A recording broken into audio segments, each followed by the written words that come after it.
초대 교회 이야기, 오늘은 세 번째로 빌립보 교회에 대해서 말씀을 나누려고 합니다. 빌립보 교회, 지난번에 에베소서처럼 빌립보서도 바울이 감옥 안에서 쓴 옥중 서신입니다. 빌립보 교회는 바울이 52년 정도의 아시아에서 최초로 세운 교회가 빌립보 교회입니다. 빌립보 하면 여러분들이 떠오르는 이름이 있나요? 자주장사 루디아라는 이름이 떠오르고, 빌립보 감옥에서 예수님을 만났던 감옥 간수, 그리고 그의 아이들이 떠오를 것입니다. 그들을 중심으로 해서 세운 교회가 빌립보 교회입니다. 바울이 빌립보서를 썼을 때는 60년 정도였고, 그때는 감옥에 수감이 되어서 죽음을 앞두고 있었던 상황이었습니다. 빌립보 교회는 참 가난한 이방인 교회였지만, 그들의 교회를 세웠던 목사였던 바울이 감옥에 있는 것을 알고 물질을 보내주면서 그들을 위해서 근심하며 기도했던 사람들입니다. 바울 편지가 다 성도들을 향해서 따스한 사랑이 있지만, 오늘 빌립보서는 특별히 이 성도를 향한 그 목자의 애틋한 따스한 사랑이 심어져 있습니다. 1절에 그들이 이렇게 부르고 있습니다. 나의 사랑하고 사모하는 형제들, 나의 기쁨이요 면류가 아닌 사랑하는 자들아, 이와 같이 주 안에 서라. 특별한 애정을 가지고 내 사랑하는, 내 기쁨이요 면류가 아닌 사랑하는 자들아, 그 빌립보 교인들을 향해서 바울이 세 가지를 부탁을 하고 있습니다. 기뻐하라, 너의 관용을 알게 하라, 그리고 감사함으로 하나님께 기도하라. 첫 번째 바울의 부탁입니다. 모든 상황 속에서 기뻐하라. 빌립보 사무 우리에게 가장 먼저 떠오르는 주제가 기쁨이라는 단어입니다. 16번이나 사용된 이 단어. 그러나 당시의 상황을 생각하면 기뻐하라는 말이 쉽게 이해가 되지 않습니다. 바울이 어떤 상황이죠? 감옥에 잡혀 들어가서 죽음을 기다리고 있었던 상황입니다. 빌립보 교회도 마찬가지로 안팎으로 늘 위험에 노출되어 있었던 사람들이고, 당신의 담임 목사였던 바울이 감옥에 잡혀가 있는 것을 보고 근심하면서 기도했던 그 상황에 기뻐하라고 외치는 것은 어울리지 않는 말처럼 들립니다. 그것도 한 번이 아니라 기뻐하라, 내가 다시 말하노니 기뻐하라, 두 번이나 강조를 하고 있어요. 바울이 두 번이나 강조하는 이유가 무엇일까요? 바울도 안다는 겁니다. 지금 이 상황이 내 상황이나 교회 상황이나 기뻐할 수 있는 상황이 아니라는 걸 나도 잘 안다. 그러나 우리에게는 어떤 상황 속에서도 기뻐할 수 있는 이유가 있다고 바울이 외치고 있는 겁니다. 기뻐하라는 말은 선택이 아니라 명령문으로 되어 있습니다. 하나님이 명령하신다라는 것은 반드시 그렇게 하라는 겁니다. 하나님의 말씀대로 했을 때 그것이 우리에게도 유익이 된다라는 말씀입니다. 언제 기뻐하라고 말씀하고 있죠? 항상 기뻐하라. 기뻐하라도 쉽지는 않습니다만은 항상 기뻐하는 것, 순종하기가 쉽지 않은 일입니다. 그러나 이 모든 질문에 대한 답 하나, 다음 절에 나오는 한 구절입니다. 주 안에서 기뻐하라. 주 안에서. 내 인생이 어떻게 펼쳐진다 하더라도 내가 주님 안에 있으면 기뻐하라. 어떤 상황 속에서도 늘 푸른 초장이 펼쳐지고 쉴만한 물가로 우리가 인도되는 것이 아니라 할지라도 주 안에서 기뻐하라. 이런 중요한 사실이 하나가 있죠. 우리가 기뻐하는 것을 보면 그가 무엇으로 채워져 있는지가 보입니다. 어떤 것을 기뻐하는가에 따라서 그 사람의 모습이 달라지는 거예요. 우리 속에 기쁨이 있다면 어느 정도 기뻐할 수 있겠지만, 기쁨 자체보다는 예수 그리스도께서 우리 속에 있기 때문에 끊임없는 항상 기쁨이 나타날 수가 있는 겁니다. 여러분 한번 물어보시기 바랍니다. 나는 정말 이 기쁨을 누리고 있는가? 그리고 무엇 때문에 나는 기쁨을 누리고 있는가? 제가 목회를 하기 전에는 이 커피 맛을 잘 몰랐습니다. 다방 커피나 자판기 커피나 크림 넣고 설탕 넣고 커피 넣으면 물 타면 되는 줄 알았는데, 목회하다가 이 커피에 눈을 뜨게 되었어요. 우리 김현철 목사님 우리에게 섬기셨을 때 이태리에서 오신 우리 선교사님 아닙니까? 그 고관 이태리의 커피의 향을 아시는 분이 한 번 와서 저에게 커피를 타주면서 어떻게 이 커피를 만들었는지를 설명을 해요. 커피 콩 비인을 사서는 그걸 볶아야 되는데 이 볶는 기계가 비싸대요. 그래서 팝콘 튀기는 기계를 사서 거기에서 볶아서 24시간 후에 그걸 손으로 아주 정성껏 갈아서 밑에 초식에 놔두고 시간에 맞추어서 그렇게 커피를 따르요. 제가 아무리 좋은 사람이지만 이렇게까지 지극한 정성으로 커피를 주는데 커피에 대한 예의를 갖춰야 되겠다 생각하고 아주 향을 맡으려고 제대로 한번 음미하면서 마셔보았어요. 그때 딱 커피 맛이 오게 된 거예요. 그때 이후로 제가 커피 맛을 즐기면서 마시고 있습니다. 연구에 의하면 커피 향만 맡아도 사람의 기분이 좋아진다라고, 사람의 뇌 속에 이 뉴로 호르몬이, 기분 좋게 만드는 호르몬이 커피 향 때문에 나타난다라는 연구 결과가 있습니다. 아무리 좋은 커피 향이라 하더라도 시간이 지나면 다 지나가는 향기, 우리가 잘 알고 있죠. 사람마다 제각기 기쁨을 누리는 이유도 다양합니다. 내가 죽기 전에 꼭 이 일은 꼭 해봐야 기쁨을 누리겠다고 죽기 전에 꼭 해야 될 것들이라는 제목의 책이 얼마나 많은지 몰라요.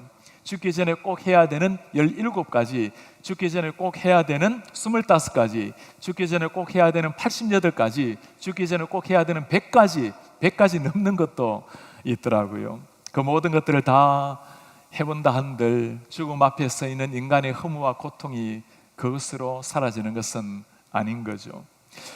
제가 워싱턴 DC를 처음으로 방문하게 된 것은 한 10년 정도 전에 됩니다. 미국 학회에 논문을 발표하러 왔다가 밤늦게 아내와 함께 도착을 해서 호텔을 들어가는데 오버부킹을 해서 자리가 없는 거예요.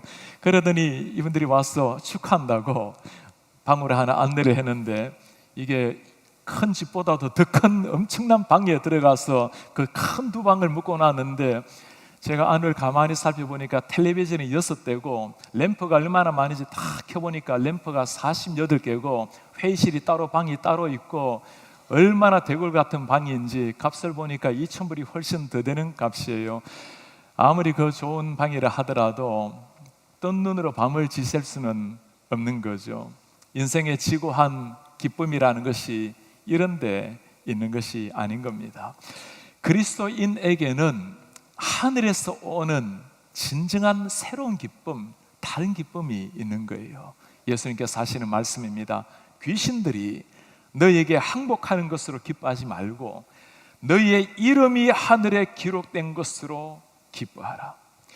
너희들의 이름이 하늘에 기록된 것으로, 한 번 기록된 이름을 하나님께서 결코 취소하지 않으시기에 너희를 그토록 지극히 사랑한 그 하나님, 그분이 베푸신 구원으로 말미암아 기뻐하라. 우리는 이 말씀에 참 주님 감사합니다, 아멘하고 달려가지만, 그러나 이 말씀대로 살아내는 게, 우리 온 몸과 영혼이 기쁨으로 반응하는 게 이게 쉬운 일만은 아닌 거죠. 매주 목회를 하면서 지나다 보면 10가정 이상 환우들을 위해서 기도할 때가 있습니다. 지난주에는 참 한 분의 고백이 제 마음에 늘 남아있어요. 목사님, 우리 남편 참 성실하게, 신실하게, 착하게 살아왔습니다. 암수술을 앞에 둔 남편입니다. 왜 이런 일이 일어나는지 모르겠어요. 남편의 학업을 위해서 아내가 참 신실하게 도왔던 아내도 암병을 앞에 놓고 수술을 앞두고 있습니다. 그 사랑하는 아내가 병원에 들어간 것을 보면서 밤잠을 이루지 못했다는 남편의 고백.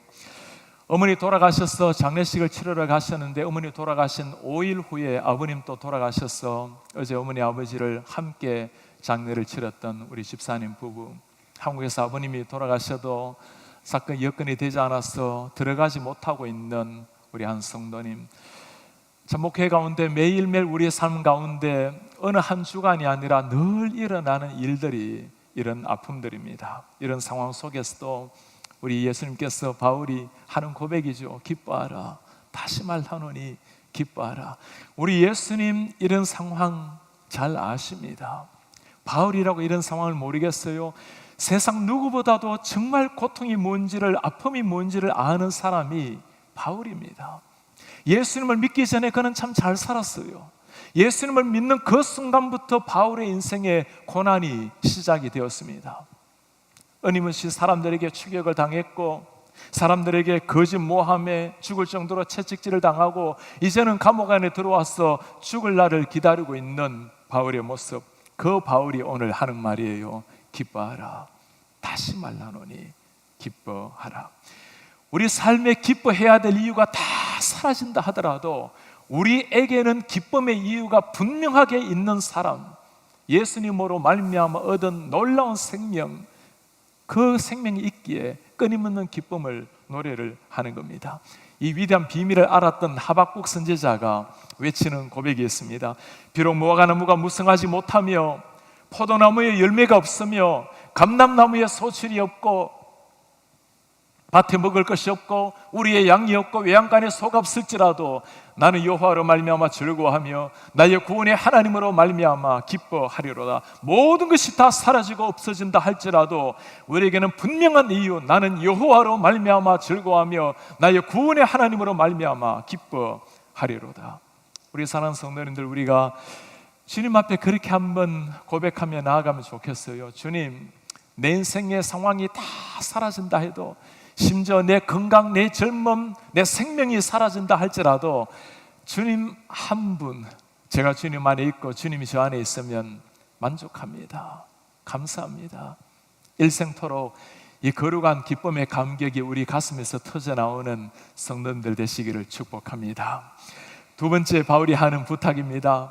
다른 사람에게 관용을 보여주라. 관용을 베풀라.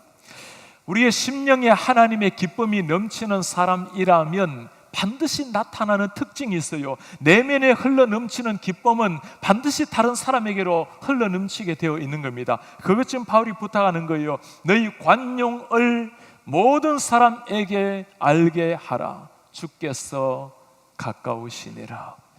너희의 관용을 모든 사람에게 알게 하라. 여러분, 관용이라는 의미가 어떤 의미죠?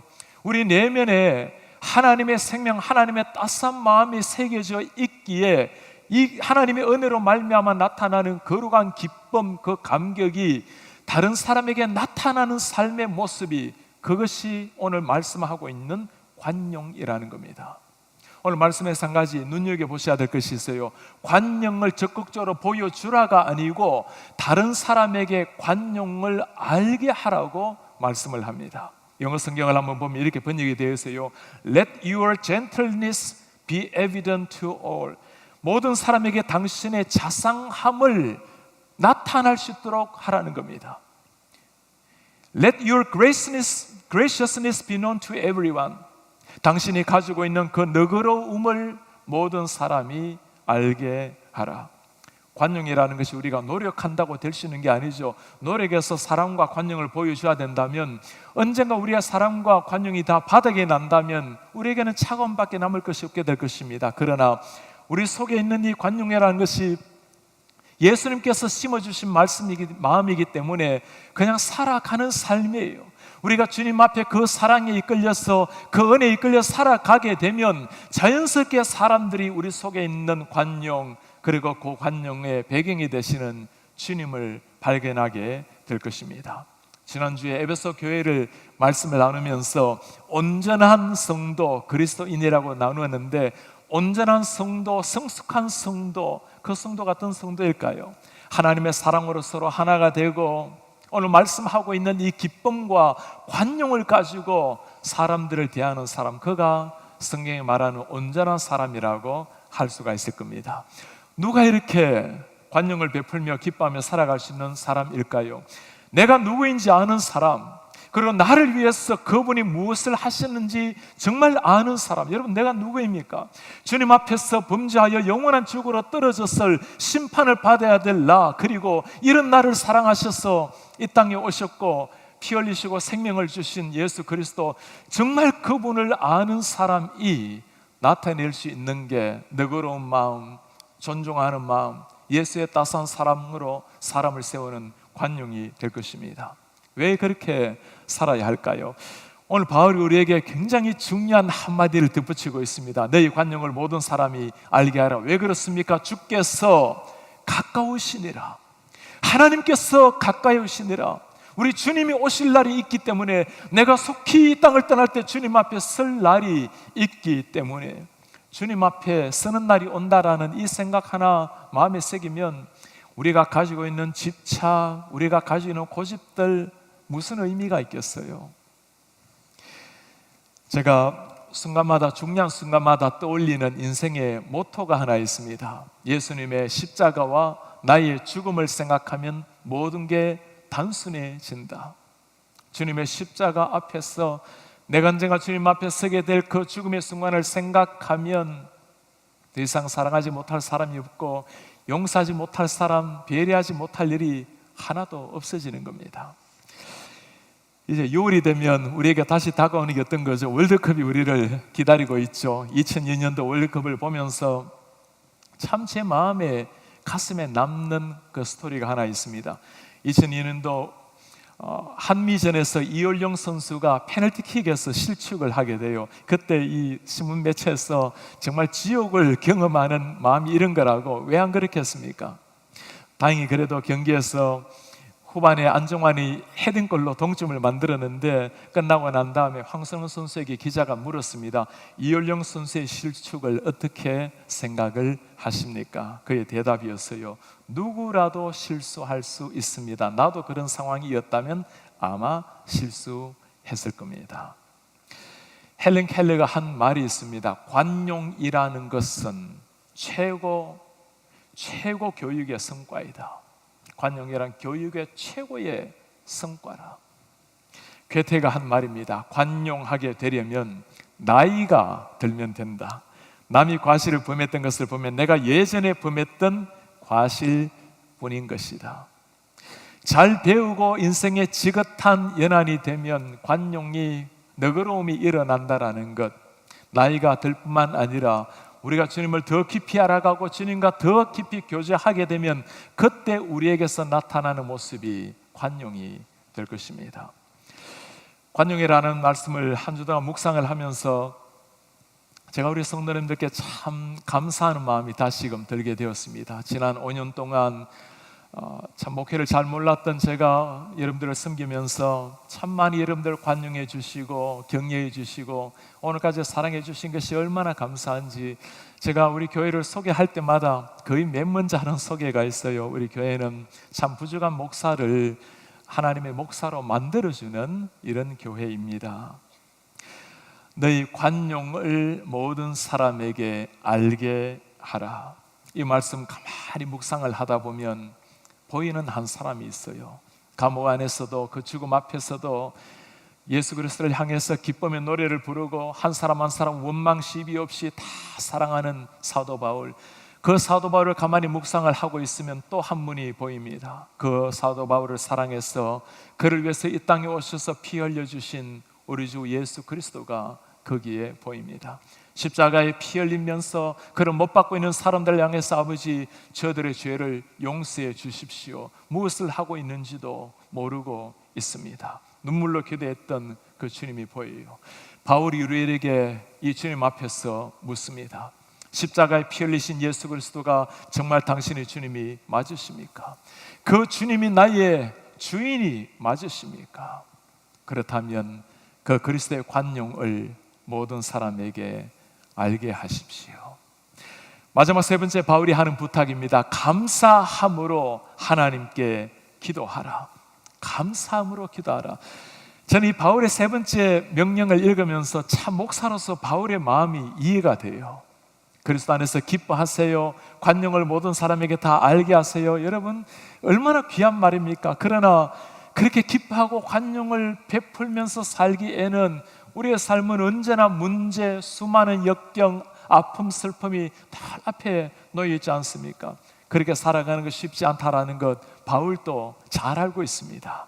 바울이 하는 부탁을 보시겠어요?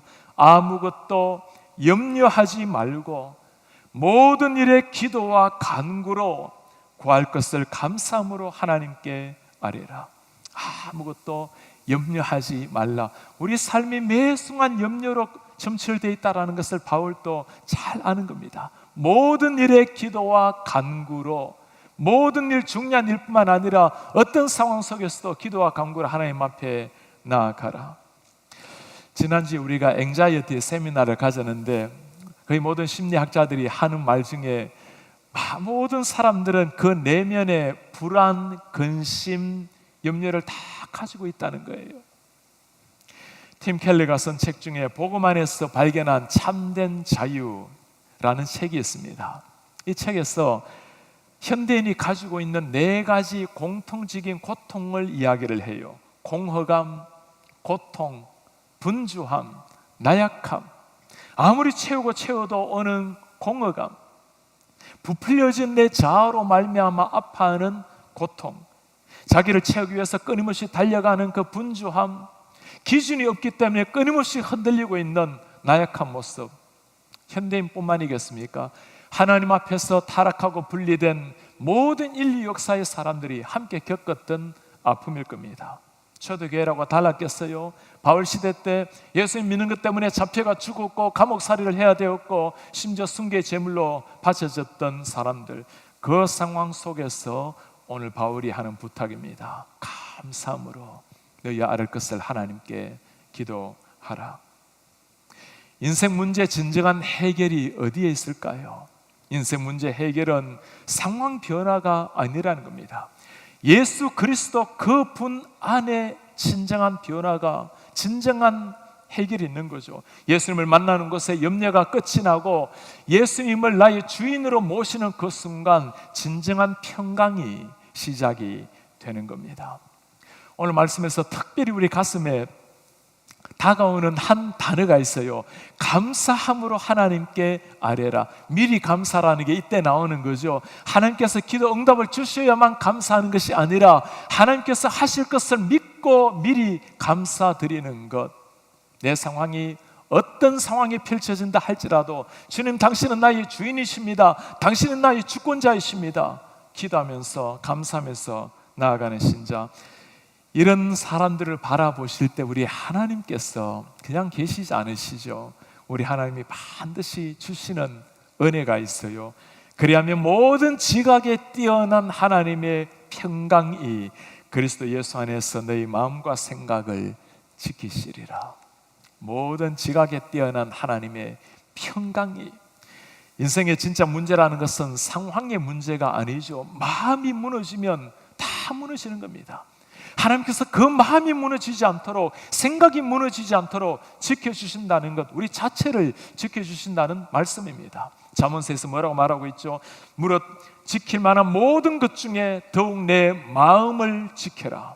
생명의 근원이 이에서 남이니라. 하나님이 마음을 지켜주신다라는 것, 지킨다라는 단어는 당시 때 군대에서 사용되는 용어였습니다. 마치 로마 군대가, 그 철인 강철 군대가 로마를 호위하고 지키고 있는 것처럼 우리 하나님께서 우리의 마음과 생각을 지키고 계신다라는 것, 그러니 어떤 상황에서도 기뻐하며 평안하라는 말씀입니다.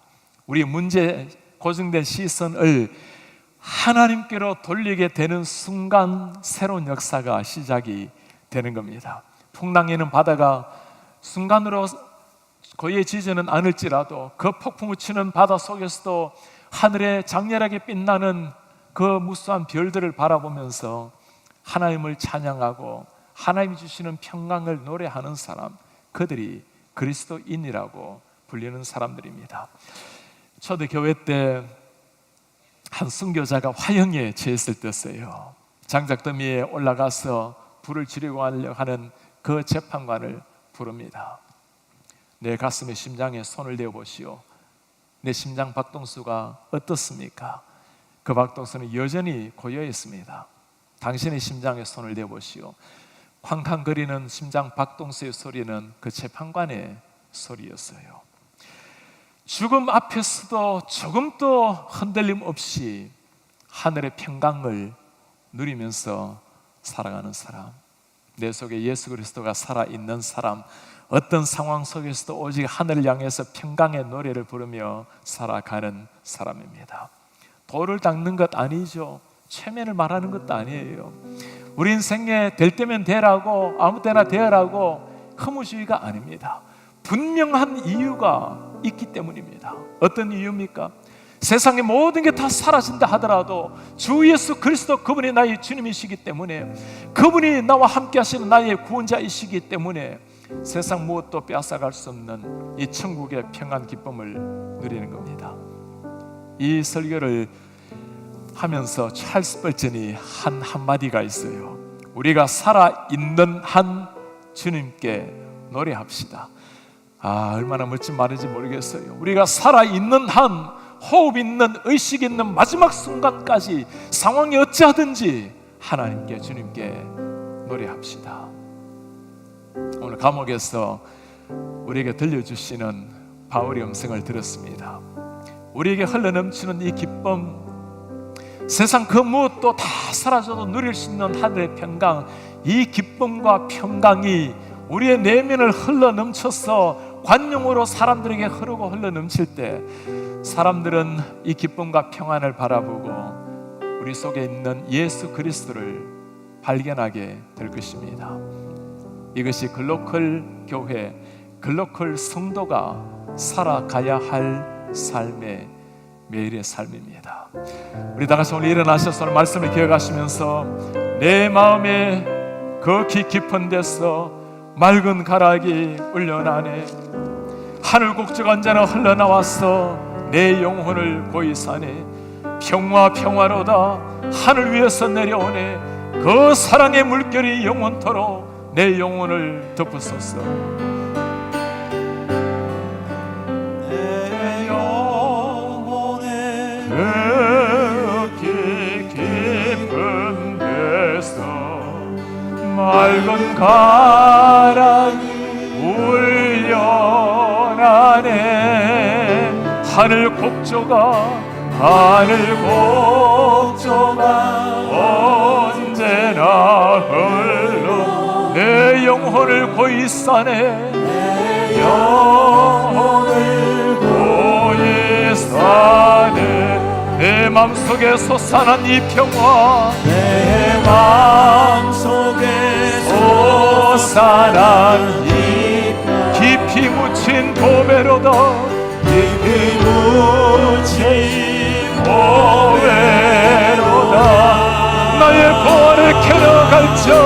나의 보화를 캐 그 아무도 없으리라. 갈자 그 아무도 없으리라. 평화로다.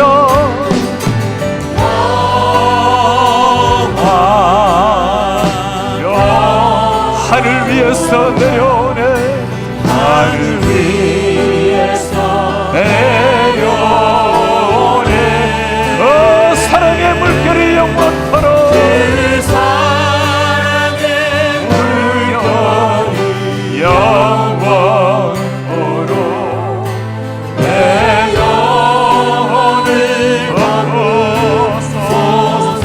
이 땅 위에 험한 길 가는 동마, 이 땅 위에 험한 길 가니 참된 평화가 어디 있나. 참된 평화가 어디 있나. 우리 모두 다 예수를 친구 삼아. 우리 모두 다 예수를 친구 참 평화를 누리겠네. 평화를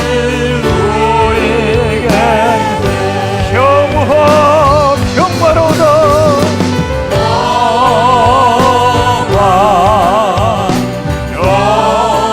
하늘 위에서 내려오네. 하늘 위에서 내려오네. 그 사랑의 물결이 영원토록, 사랑의 물결이 영원토록 내 영혼을 덮어소서. 오늘 감옥 안에서 사도 바울이 사랑하는 빌립보 교인들에게, 우리에게 주시는 말씀입니다. 항상 기뻐하라. 다시 말하노니 기뻐하라. 너희 관용을 모든 사람에게 알도록 살라. 근심 걱정 태산 같은 삶이지만 하나님의 함께하심을 알고 하나님의 평강이 임할 수 있도록 기도하라. 사랑하는 여러분, 이것이 하나님이 원하시는 교회요, 이렇게 살아갈 때 그때 진정한 글로컬 교회가 되어서 세상에 이 아름다운 향기를 흘려보낼 수가 될 것입니다. 우리 기도합시다. 주님, 제 심령 속에 살아계신 주님으로 말미암아 끝없는 기쁨으로 노래하게 하시고, 주님이 주신 그 사랑으로 관용을 베풀게 하시고, 우리 주님 하늘의 평강이 넘쳐서 우리로 말미암아 지역에 있는 수많은 사람들이 우리 속에 있는 주님, 이 평화와 기쁨과 관용을 주는 주님을 발견할 수 있도록 은혜를 부어 주옵소서. 함께 기도하며 나아가겠습니다. 주님 고맙습니다. 우리 하나님 아버지, 우리 가슴 속에 이 거룩한 하나님의 평강, 거룩한 하나님의 은혜, 그 기쁨, 그 감격 우리 속에 날마다 넘치게 하시고, 하나님 아버지 땅에 살아간 날 동안에 주의 은혜로 말미암아 주의 사랑으로 말미암아 오늘까지 왔사오니 우리 가슴 속에 넘쳐난 이 평강이 주님이여 주님 이룰 때까지 끊임없이 일어나게 하시고, 오 하나님 우리 속에 있는 거룩한 기쁨과 영광이 오 하나님이 주시는 평강으로 날마다 새로워지게 하시옵소서. 우리가 그렇게 살아감으로 말미암아 우리 주위에 있는 수많은 사람들의 이 기쁨을 주시는 이유, 환영을 베푸는 이유, 평강을 누리는 이유 되신 주님을 만날 수 있도록 주님 은혜를 구하여 주시옵소서. 온 교회가 그렇게 살아가게 하시고, 성도한 사람은 서로 그렇게 살아가므로 우리를 통해서 하나님의 이름이 높아지며 주의 영광이 나타나게 하시고, 이 거룩한 평강, 거룩한 기쁨의 물결에 우리 교회를 넘어 지역과 세계를 방문해 움직이게 하시옵소서. 오 주님 고맙습니다. 우리의 존귀하신 하나님 아버지, 오늘 우리가 눈을 감아도 주님 앞에서 영원한 생명으로 눈뜨게 될 그 거룩한 기쁨, 오 하나님 이 기쁨으로 의식 있는 마지막 날까지 주님을 노래하게 하시옵소서. 주님 하늘에서 내려오는 그 평강, 모든 것 사라진다 해도, 우리의 젊음과 건강과 생명이 사라진다 해도 그 평강이 여전히 가슴에 새겨져 있기에 땅 위에서도 노래하고 주님 앞에 설 때에도 노래하게 하시옵소서. 우리 속에 계시는 그 주님이 주인이시기에 오 주님, 주님께서 보여주신 그 사랑의 그림자 되어 우리가 그렇게 살아감으로 세상 사람들 우리 속에 있는 그 이유가 되시는 주님을 발견할 수 있도록 진정한 글로컬 교회 성도 되게 하옵소서. 예수 그리스도의 이름으로 기도하옵나이다. 아멘. 주 예수 그리스도의 은혜와 하나님의 사랑과 성령의 교통하심이 기쁨으로 관용으로 평강으로 나 우리 교회 울타리를 넘어 지역에 흘러넘침으로 세상 사람들 우리를 향해서 그 이유가 되시는 주님, 진정한 평강과 기쁨과 관용의 진짜 이유가 되시는 주님을 발견케 하기를 원하는 주의 모든 백성들 머리 위에 지금부터 영원토록 함께 있을지어다. 아멘.